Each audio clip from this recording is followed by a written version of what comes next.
everyone to this celebration of the statewide recognition and ongoing work of Meadville in the community. I'm Deb Lehman. I've been a part of the team since the beginning of the project and would like to take a few minutes now to recap Meadville.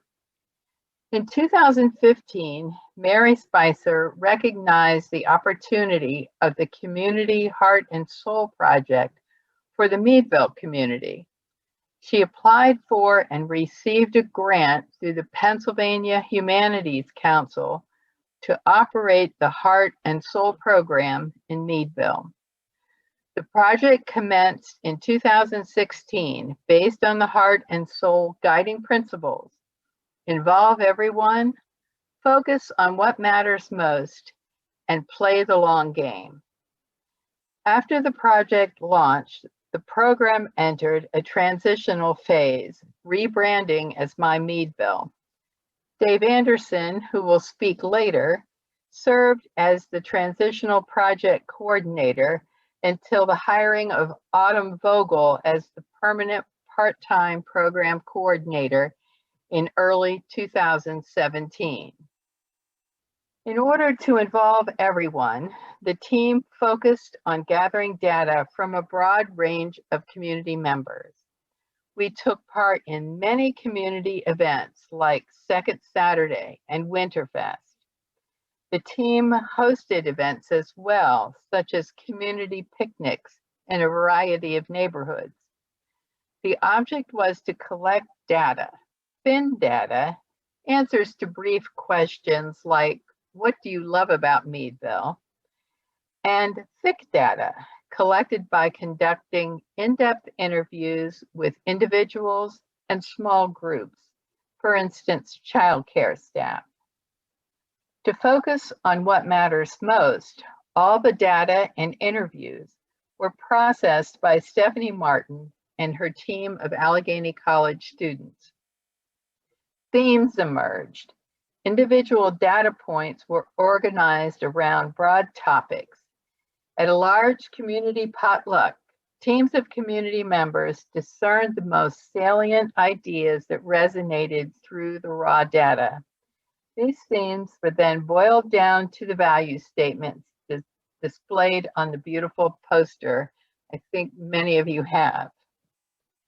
Now, Meadville is in the play the long game phase.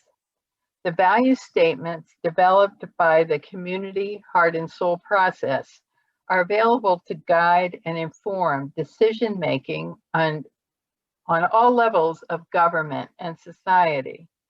Together, we can use these values to build a better community for everyone. Now I'd like to introduce John Hartnett, Recovery Service Navigator and team member, who will speak about the role of recovery in the Meadville community. Hello, I'm John Hartnett, and I'm a drug addict. Or in kinder, less pejorative, and more clinically relevant terms, I'm a person in long-term recovery from a substance use disorder. I'm also the Recovery Service Navigator at Meadville Medical Center. My primary focus is helping persons with substance use disorders and their families navigate the treatment process for this complex disease. Substance use disorders affect individuals and families on so many levels: mentally, physically, emotionally, financially, on and on. As such, I'm very familiar with the supports and services available in our community. I like to describe my work as helping people however they'll let me. Check out my website, letstalkhelps.com, to find local resources and reach out if anything is troubling you. In reflecting on the Meadville Community Action Plan, my role at Meadville Medical Center speaks to the Established Recovery Peer Leaders action item. In our community, there are many leaders in recovery, from substance use disorders, mental health, grief, and more. Also, Crawford County Drug and Alcohol has a number of certified recovery specialists that can support you on your journey to recovery. Go to my website to connect with them or other supports, or call me at 814-333-3916. I'd be happy to talk anytime. Reflecting on the core values of Miamiville, they've really become central to my work and my life. Include everyone, play the long game, and focus on what matters. Include everyone. Everyone in our community is valuable, and it works out exactly the way it does by leveraging our unique talents, ideas, and skills. The wider the base, the higher the point of freedom. The more people we can include, the further we can reach together. Play the long game. There are many moments that are rough. Indeed, this last year has been rough, and we are very much still in the middle of a pandemic. While wearing masks and social distancing is getting old, it is easy to get complacent. We need to still work together to keep each other safe. Talk to your doctor about whether the COVID vaccination is right for you. But this strange season will pass eventually, and soon we will be back together building community. Focus on what matters. What really matters is you, and you. All of us matter. It's important to take care of ourselves and each other. What really matters are all the people that live, work, pray, and play in Meadville. Let's get out there and be kind to ourselves and each other. Thanks so much for letting me share. See you on the town. Hello, Meadville. I was just thinking about what a wonderful, long, strange journey it has been from the first time you all heard about Heart and Soul way back in Latrobe in 2015 till probably the last time I was able to be with you guys, which would have been, let's see, probably 2019. Oh, what an amazing, wonderful, talented, creative group of individuals you all are. And I am so lucky that you guys for a time were in my life and you have left a mark on my heart. So from the trainings to the summits to the adult beverages we shared for some of you afterwards, what wonderful memories I have of working with you all in Meadville. And I have to tell you that so many of your Meadville success stories are now stories that we use to inspire other communities across the country. Hype, or what I loved nicknamed the 10K coffee shop, and so many others. Congratulations, you all, for completing Heart and Soul and for making your community that much better. And thank you all so much for all of the joy that you have given me for these past 4 or 5 years. Thank you so much, and I hope you all stay in touch. Hi, everyone. My name is Lee Scandinaro. I'm a resident of Meadville since 2011 and a member of the My Meadville leadership team. I was able to participate in a lot of pretty amazing opportunities due to My Meadville, like the one-on-one interviews, which was one of my favorite things. Just to be able to connect with people and hear about their hopes and visions for Meadville. Now, in 2018, I was able to connect with Amara Gethin of the Art and Environment Initiative. Many of you probably know her from her work constructing the beautiful PennDOT mural, or more recently, the beautiful flowers downtown on the Snodgrass building. This project started as a simple idea of beautifying an ugly wall, but under Amara's leadership, it has grown into a multi-year green space project in partnership of the Arc of Crawford County. From children drawing sketches at Second Saturday to working with a diverse team of emerging and veteran artists to solidify the design, to installing the mural on a beautiful summer day, I wanted to know from Amara how it is that a community member with a vision can actually accomplish what they want to see happen in our community. We'll listen to this conversation, followed by a short video showing the installation of the newly named Snodgrass Relief mural. Here's Amara Geffen. On a theoretical level, in order to make the intention of the heart and soul process take form and root and grow in a community, you got to have engagement. And you also have to couple that in a way that people understand how to target their engagement, right? We all live in this community and we have visions and hopes for this community, and we see the potential of it. We want to nurture it into being this wonderful, beautiful place. And in order to make that happen, on a theoretical level, we all have to understand how things get done in communities. How does the work of communities actually happen? We all can have vision, but you have to understand something about how to make things happen and how to get people to come together, and ideally how to do it without pissing people off, because we're all so sensitive, you know, that we do get our buttons pushed, and then we can, you know, what we see happening politically, right? We end up factionalized and working against against efforts instead of what's the common goal here, and how can we, you know, how can we use excellence?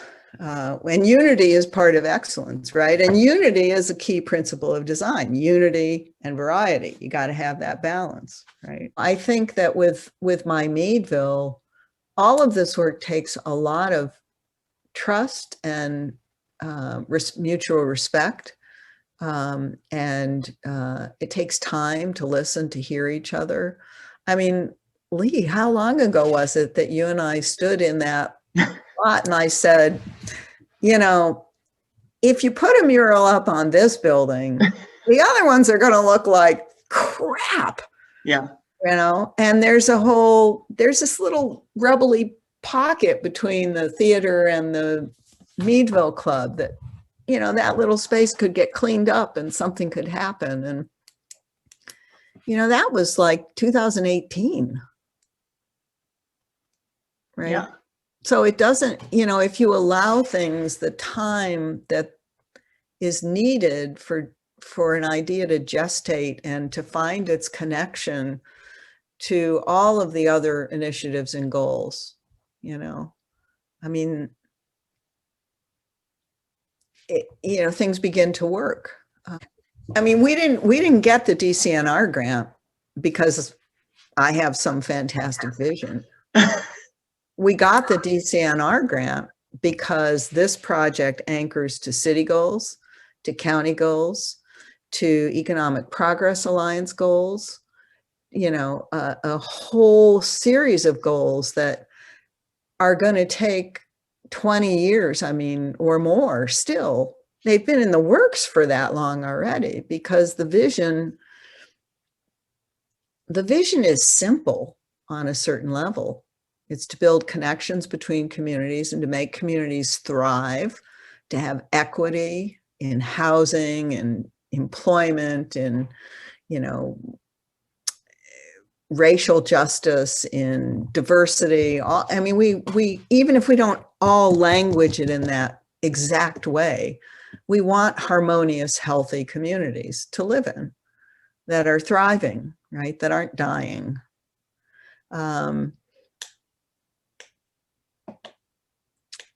So the goal, you know, and then there's like many, many ways that you can make that happen. And the success comes in elevating every voice.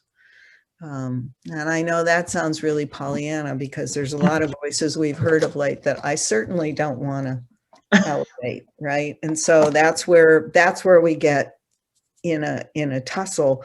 And the only way out of that tussle is through one of the things that is core to the heart and soul process, which is stories, sharing stories and engaging in dialogic processes and deep listening and meeting face to face and getting beyond unexamined biases, but getting into the real process of being in community with people, not on the abstract theoretical level, but in the down and dirty, either sitting on a Zoom, if that's all we can do, right? Or sitting across a table having coffee, right? Yeah, I've been thinking about that a lot, about how I think we're disconnected when our relationships are shallow. Mm-hmm. Yeah, when we don't have time to actually exchange and listen, and hear and share. Yeah.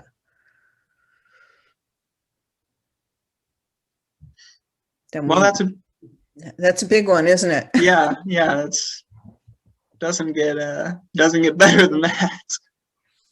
Yeah, it's a lofty goal. Yeah. And there's a lot of work to be done to get there on the grand scheme. So you work with the low-hanging fruit.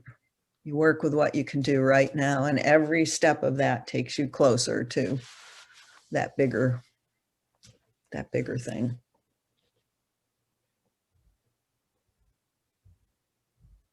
I gotta believe that. I mean, otherwise, you have to have hope. You have to have hope.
My name's Vogel. I served as the Miamiville project coordinator through 2017 and 2018.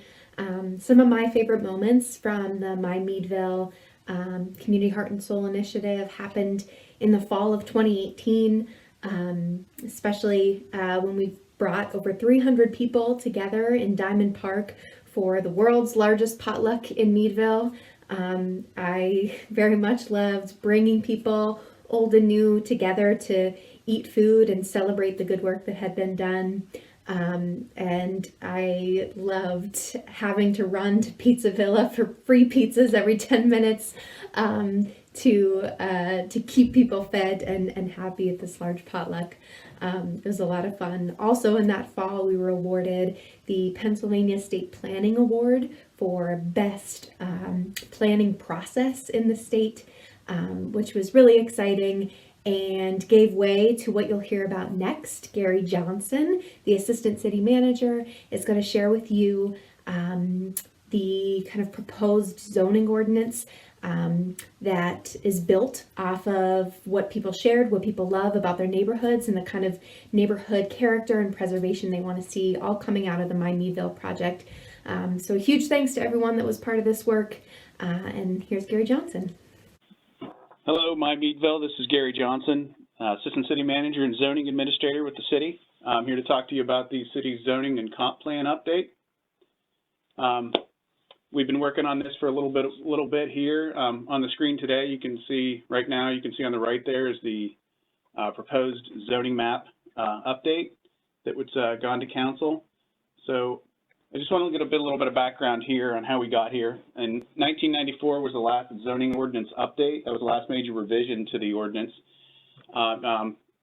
Last several years, the Planning Commission, the City Planning Commission, has been working on some updates to that zoning ordinance. In 2016, of course, the Miamiville planning effort began and resulted in the 2018 Community Action Plan. That plan won the 2018 statewide planning award, and that prompted the state to reach out to the city to see how they could help us in incorporating some of the Miamiville recommendations into the zoning ordinance and comp plan. That effort resulted in a grant from the state, combined with some cash from the city and in help from the college and the county to put together this zoning ordinance and comp plan update. So in 2018, the City Planning Commission began to lead the effort using environmental planning and design consultants out of Pittsburgh on this update. And in the last 2 years, they've worked on that with help from Miamiville and the county. And just this January, voted to send to City Council the final draft of the zoning ordinance update. So I want to take a step back real quick on and talk a little bit about what zoning actually is. And at its essence, it's a division of a community into districts in which the standards for use and bulk regulations apply. And that means, you know, how big are buildings, what are the setbacks to the buildings, how are parking provided, gets into lighting, signage, all those things. And you can see there in that second bullet point, under state law that authorizes the city to do zoning, we can regulate any of those elements there. Just with the caveat there that any regulations under the zoning must relate back to promoting and protecting public health, safety, morals, and general welfare. So that's a basic idea of what zoning is. If you do look at the zoning ordinance update, it is about 180 pages, but as you look through it, you'll see some terms there, and I wanted to go over some of them very briefly. The first three you'll see in the ordinance itself. I'm not going to go over those in too much detail, but those are basic uses and basic processes by which uses and buildings are permitted. The last three are really more related to the new type of zoning that is proposed to take effect in the city, and it's called form-based zoning as opposed to traditional zoning. And the form-based is really focused more on structures than the uses in those structures, the uses of the land. And those last two elements there, the two definitions, street typology and building typology, I'll talk a little bit more in detail about that in just a minute. But those really are related more to the form-based zoning that we're shifting toward in some parts of the city. So as I talked about, traditional zoning is really what people think about with districts and segregation of uses. And the form-based, again, has to do with more with structures and how land how buildings are built, how they're sited on a property. So my Meadville effort found that a lot of city residents like their neighborhoods. They don't really want them to change from a feel standpoint, from an aesthetic standpoint, if you will. And so that's why the decision was made to shift in some respects to a form-based standards as opposed to the traditional use segregation model. So the next slide is going to show how that works in some places. Now, form-based on the left, traditional on the right. These are a selection of how zoning in those different methods works.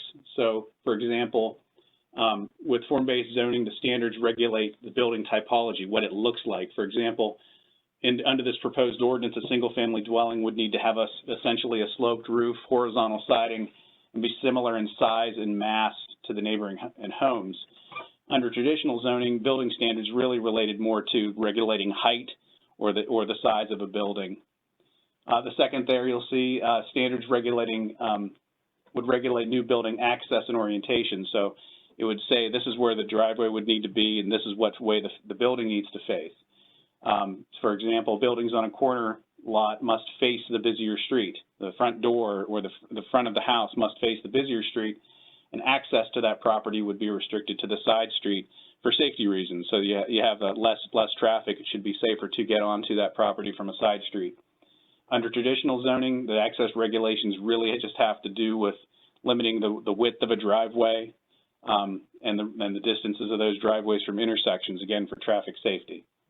That third bullet point, under the form base, the standards are regulated standards for setbacks for buildings, essentially the distances they must be from property lines are regulated more based on the existing building setbacks in the neighborhood so that you don't have a wide variance in distances of houses from the street or the sidewalk to try to preserve that feel.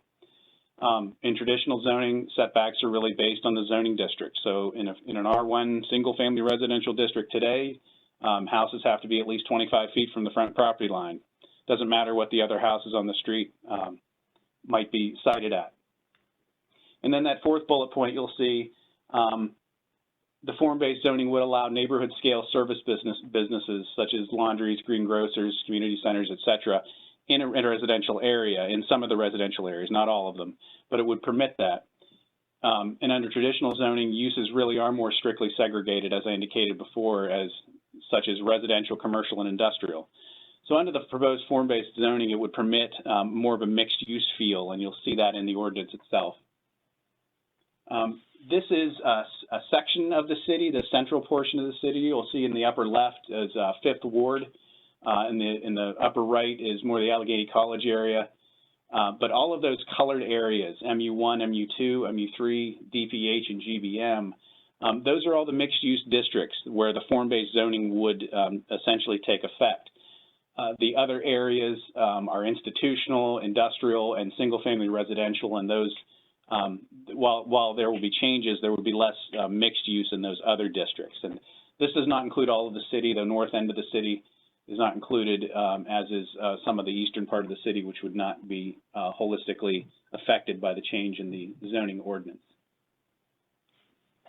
So for example, I mentioned the mixed use. So an MU1 means mixed use 1 district, and that's just the designation of the district, but it illustrates in this permitted use table, this shows what uses would be permitted in that district, okay? You'll see a bakery, barber salon, you'll see multifamily dwelling, single family dwelling, a whole range of different types of uses in this MU1 district. And you'll see there next to the right, in the right column of each of those, you'll see a letter or letters. So you'll see P or SE or C. Those relate back to the few slides before where you have a permitted use, a special exception use, or a conditional use. So that's what those letters mean. And you'll see again in the previous slide talks about how those individual uses are handled and what way they're handled.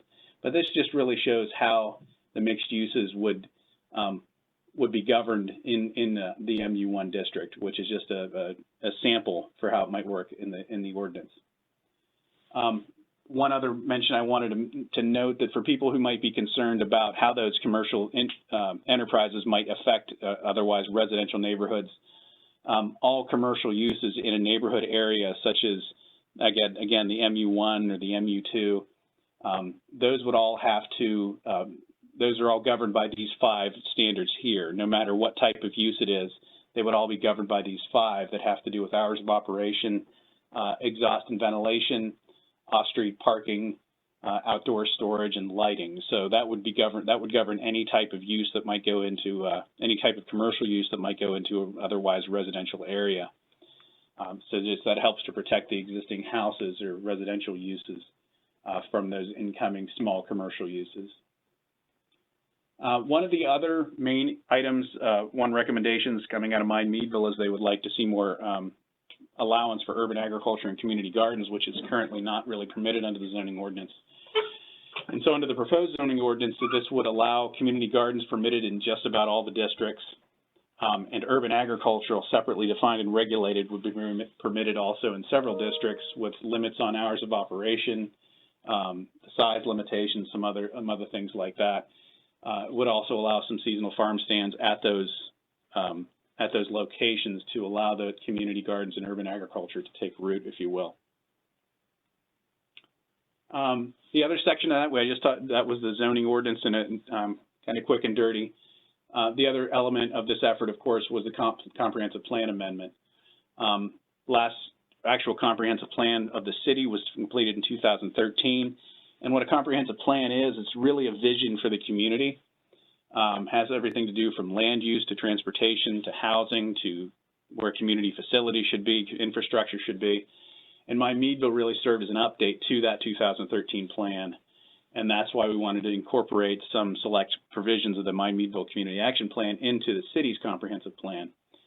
And so some of those initiatives, they'll follow in the next slide, are some of the ones that are recommended to go into the city comprehensive plan. Not all of the Meadville recommendations would, because some just aren't, they're better focused on being implemented by maybe social groups or other agencies that would be more, have better capacity to do so than the city itself.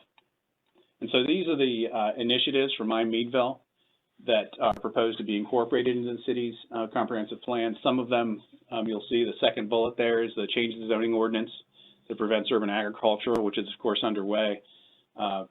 There's a map of public parks down below. So some of these efforts have already begun or been accomplished in the time since the CAP was completed, but we do want to include those into the city's comprehensive plan. So moving forward now, this has been recommended to council. Council now has it in front of them and they're reviewing it, but there will be a comprehensive outreach program. We're thinking probably in the summer when the pandemic dies down. That's a bad choice of words, but as the pandemic winds down and vaccinations ramp up, hopefully to have some in-person workshops, maybe in the neighborhoods, or maybe neighborhood specific, to allow people to really see how this might impact their neighborhoods themselves and get a better feel and be more comfortable with what's going on. The zoning ordinance draft is in no way, of course, final. Council has the final say on what it will be, and it may change in certain respects.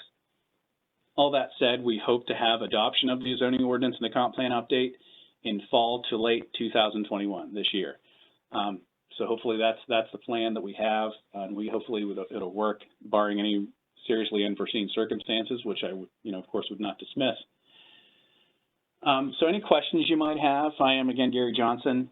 That's my contact information there on the screen. You can call, text anytime. You can write me with snail mail too. We open those envelopes as well. So anytime, any questions you might have, feel free to at any time to get a hold of me, and I'll do my best to get back to you as soon as I can. With that said, I thank you for listening, and welcome any comment or concerns you have. Have a good night.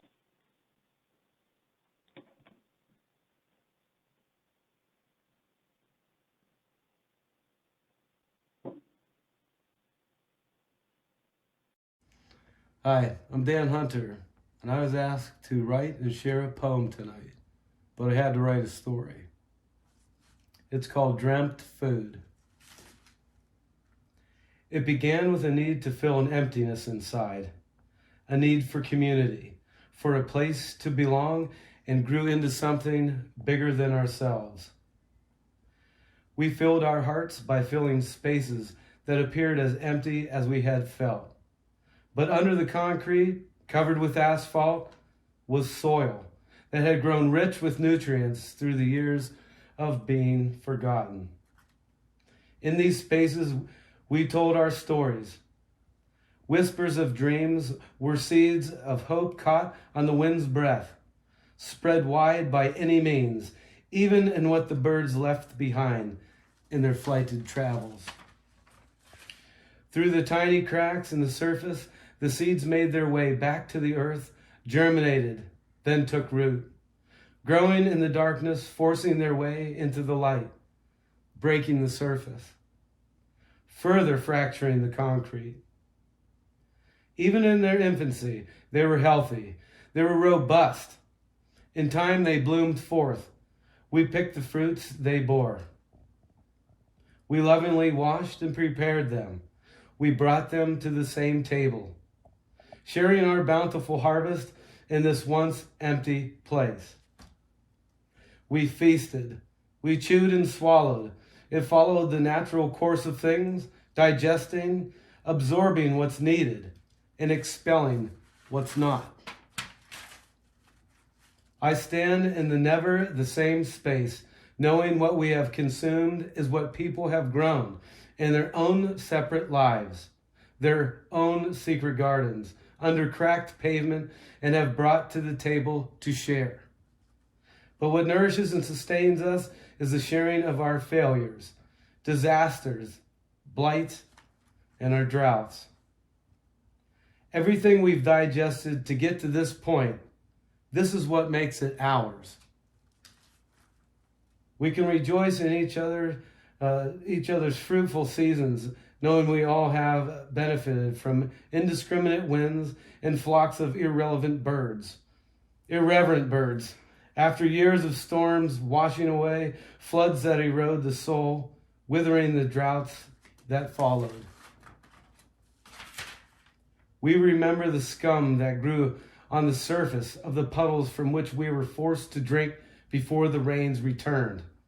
This time, a soft, prolonged drizzle in which we shared body and soul, and danced, creating crystal clear springs to quench our thirst and to bring new life to what was there just under the surface. We now cup our hands together to catch the life force and drink what it is we most need to live, each other. Hearing the laughter on sunny days, each quarter or half past the hour, friends reaching out because they are happy and so you are not. Happy to listen, happy to help you find a path back home. Home, where there's someone with a shovel to help you dig your way out when you've gotten down deep. It happens to us all from time to time. We are in fact human. We all flow through our lives as tough and tumble, aggravating and absurd, sweet and carefree. Obviously still stuck in an anti-reality norm in a very independent way. But we make our way home to the place where we live, where ever-growing growth happens. We plant new seeds for the next stronger crop. Community should be both the solid rock upon which we stand and the force that flips the rock over and explores deeply what lies beneath. Plant just one seed to take you there.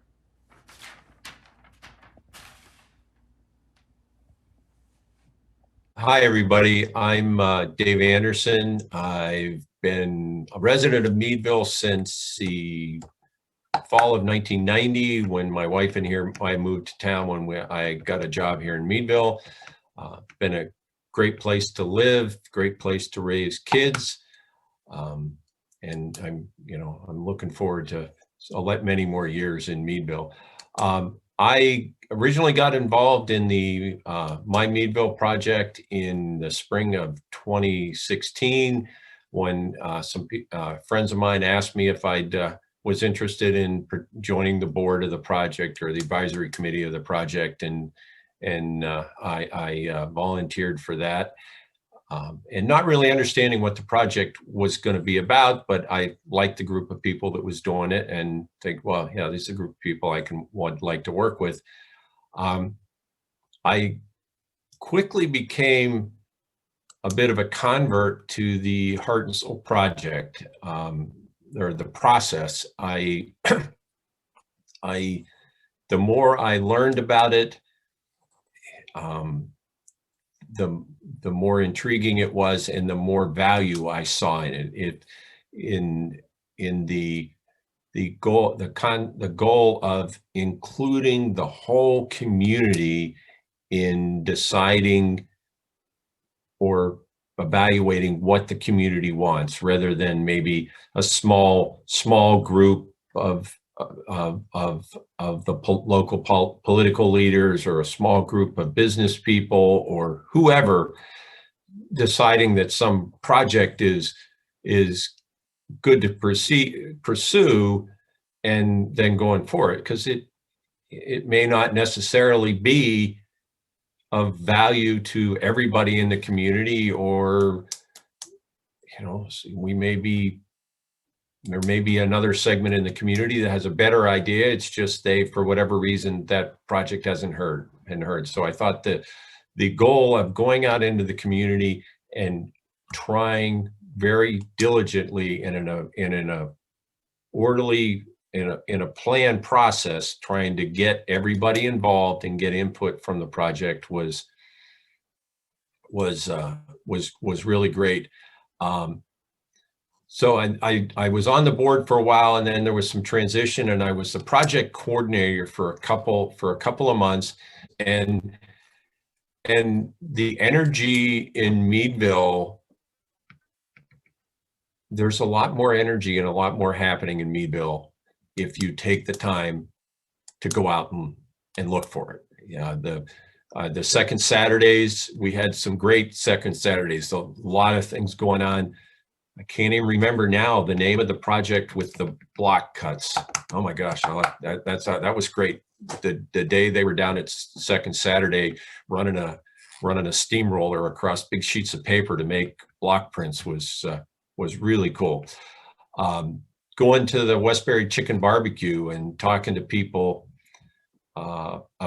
about this project, and particularly, Westbury, where it was a much older demographic, and just hearing stories from people who were longtime residents of Meadville, and had maybe gone to high school in the 50s, or maybe even the 40s or earlier. So and their views of the town. So I really still do believe that the Heart and Soul project and the process and the My Meadville project, it was a great project with the very good goals of trying to provide some kind of guidance and document for people to move forward with projects in Meadville.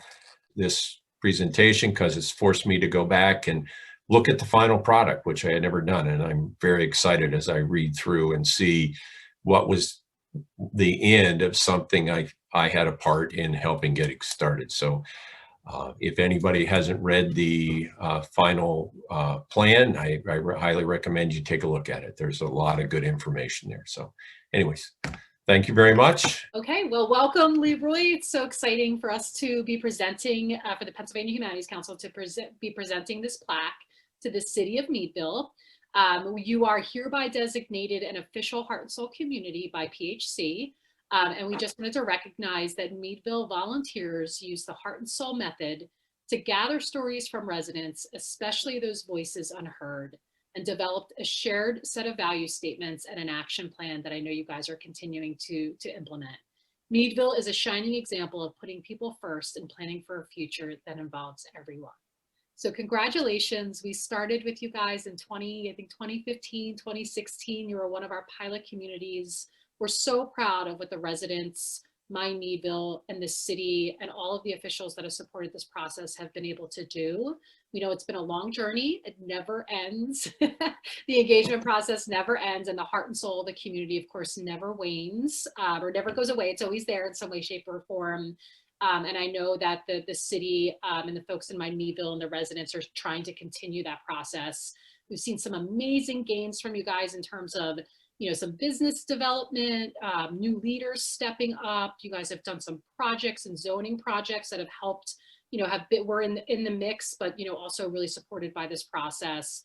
And we really hope that you guys walked away with a renewed sense of, pride in Meadville. It's a great community. So congratulations, Leroy, and to the team and to the residents for this great accomplishment. Jen, thanks so much. It's an honor to accept this on behalf of especially the volunteers, the ones that work so hard to hear the stories, to put all the data together and come out with a out of the box view of what Meadville can be. And I'm really pleased. I was a part of it in 2000. It seems like a long time ago, 2000. Yeah. But I want to accept this on behalf of the residents of the city of Meadville, Meadville City Council and myself. And especially the volunteers. Again, they made this happen. We get to hear what they want to see for the future of the city of Meadville. And sometimes you become stagnant, and it's good to be able to to have the vision to at least go beyond the box and then have the ability to take those changes and to work with them. You certainly can't make everyone happy, but you can make a big difference. And Miamiville's made a big difference in the city of Meadville. It's a tool that our council uses, as you talked about with ordinances and our boards, authorities, and commissions. It gives them a tool to work with. And those who aren't involved in everyday decisions at least have a chance to get their voices heard. And that's what we're elected to do. And the city needs to move forward, and we have to look at changes sometimes. So I'm excited about it, and I'm certainly pleased that I was mayor during this process, and we got to meet and work with a lot of great people. So again, thanks so much. It's an honor for the city of Meadville. So we appreciate that. Thank you, Leroy. And we want to, just say that, to have leadership, especially city leadership or municipal leadership behind this is so important. Before we end the ceremony, I wanted to ask you one question, which is very heart and soul focused. What do you love about the city of Meadville? I was fortunate. I've been born and raised here. So I get to see a lot of the changes from when I was a child until I became mayor. I just like the community involvement. I call it the bedroom community. We're a close community. When the pandemic happened, our city came together. We worked together. It wasn't always easy. We had to have patience. But what I really like is having the community behind the city, because the city can't survive without its residents. And you can't survive without the residents without listening to what's important to them. So I think that's the thing that I like most of Meadville, is that we have the ability to look beyond the box. That's great. Well, thank you. That is a great way to end the ceremony. And again, congratulations. You guys will receive this award in person, which you can proudly hang wherever you feel is the right place. And congratulations again to the city of Meadville and to the residents and Miamiville and the city for such great work. Well, thanks, Jen, for taking the time this morning. And it's a great honor. Thank you.